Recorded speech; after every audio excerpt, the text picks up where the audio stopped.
À l'échelle du globe, on estime qu'il y a 250 millions de patients qui sont atteints d'un trouble visuel majeur. Pour la France, cela représente environ 1,5 à 2 millions d'individus. Les pathologies oculaires représentent effectivement un enjeu de santé publique important. Notre mode de vie aussi va changer probablement la donne dans l'avenir. La faible exposition à la lumière de l'extérieur est clairement maintenant connue comme un facteur de risque d'apparition de la myopie. Et dans les pays asiatiques, les enfants sont myopes à 90%.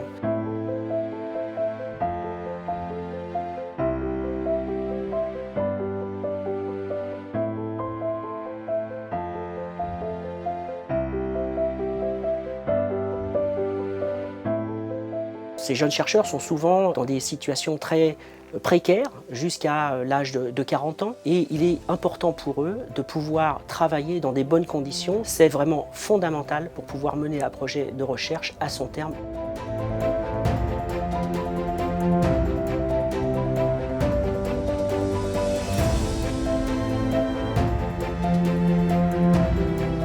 La DMLA, c'est une maladie qui apparaît chez les personnes âgées et qui conduit à une dégénérescence, donc à une mort de cellules de la rétine. Les patients qui présentent une DMLA perdent progressivement leur vision centrale, ils ne voient plus les visages, ils ne peuvent plus lire. Au-delà de 75 ans, on a près de 25 à 30% de personnes qui sont atteintes. Donc trouver des thérapies est essentiel.